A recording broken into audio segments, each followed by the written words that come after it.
Halo teman-teman, selamat datang di Asal Usul Cerita.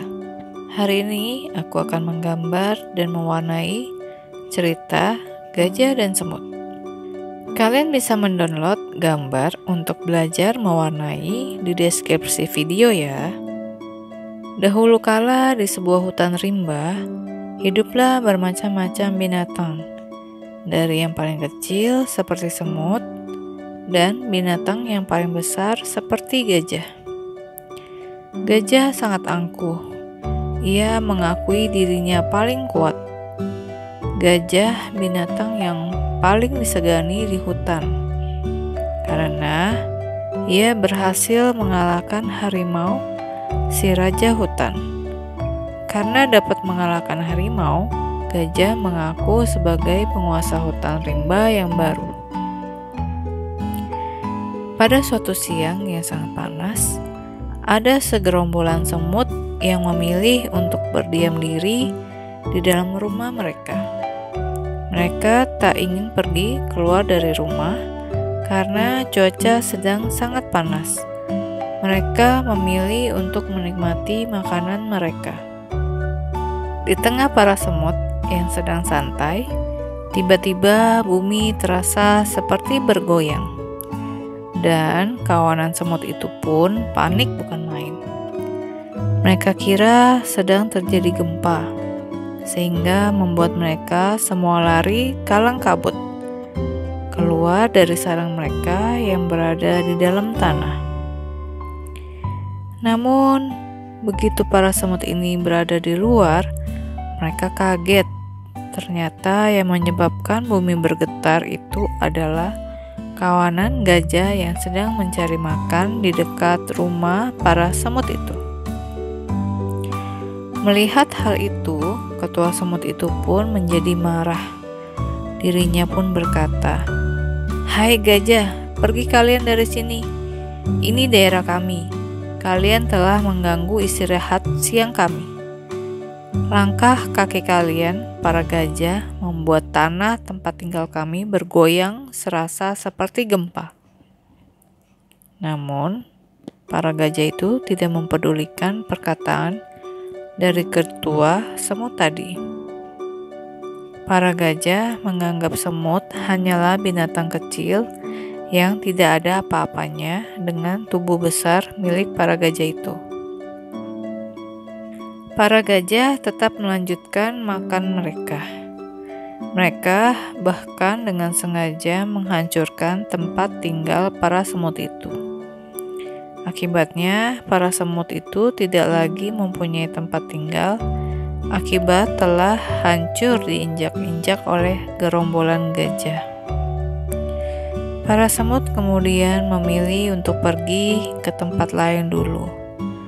Pada malam hari setelah keadaan sudah kembali sepi dan para gajah telah pergi dari tempat mereka, para semut pun berkumpul kembali di rumahnya untuk berembuk mencari cara agar tempat tinggal mereka tidak lagi dirusak oleh para gerombolan gajah.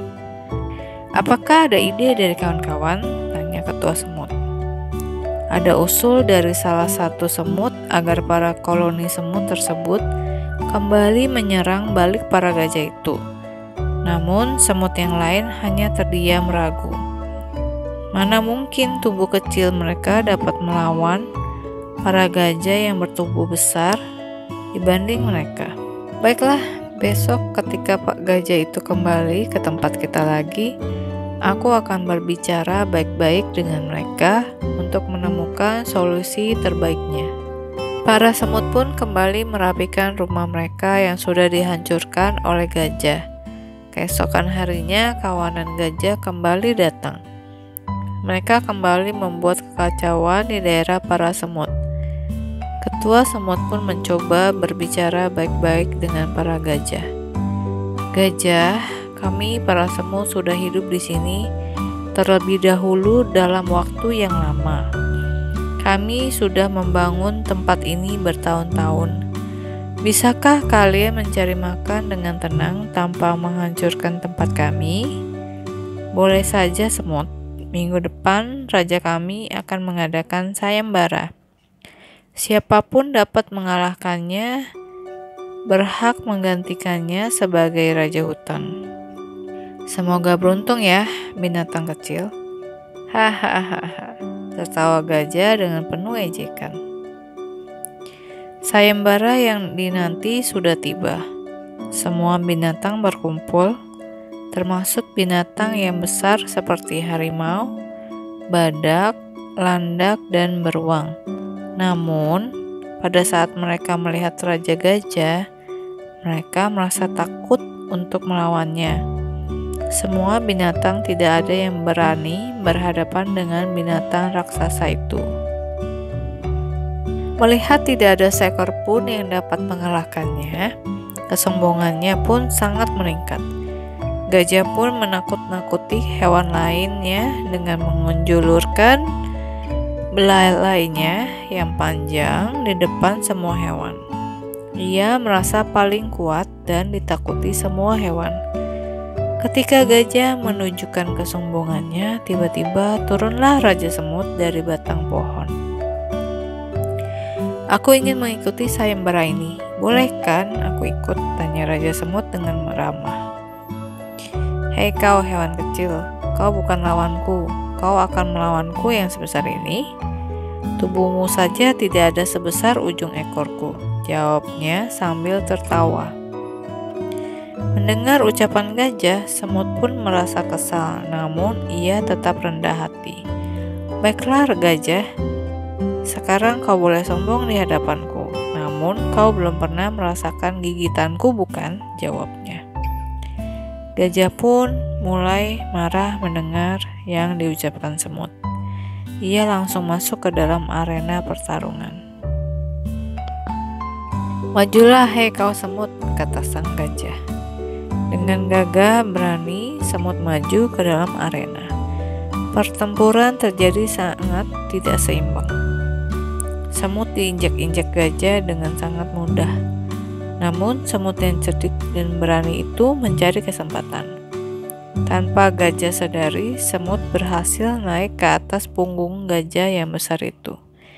Kesempatan itu tidak disia-siakan oleh si kecil semut. Semut itu mengetahui kelemahan gajah yang terletak pada telinga yang besar dan lebar itu. Perlahan-lahan ia masuk ke lubang telinga gajah. Semut mulai menggerogoti isi telinga gajah. Gajah mulai merasa kesakitan. Tubuhnya yang sangat besar itu terguling-guling di atas tanah karena menahan kesakitannya. Gajah berusaha mengeluarkan semut itu dari telinganya, namun usahanya sia-sia. "Ampun semut, aku mengaku bersalah," teriak gajah. Hewan besar itu mulai menyerah. Mendengar teriakan gajah, ia merasa sangat kasihan. Semut keluar dari lubang telinga. Gajah hanya terdiam. Ia merasa sangat malu. Hewan-hewan lain hanya menyaksikan kekalahan gajah dan tertawa dan bersorak-sorak. Salah satu binatang yang turut menonton pertarungan memberi komentar, "Makanya hidup tidak boleh sombong dan angkuh. Kamu besar, namun ada lagi yang lebih besar. Sekarang kamu kuat, namun ada yang lebih kuat dari kamu.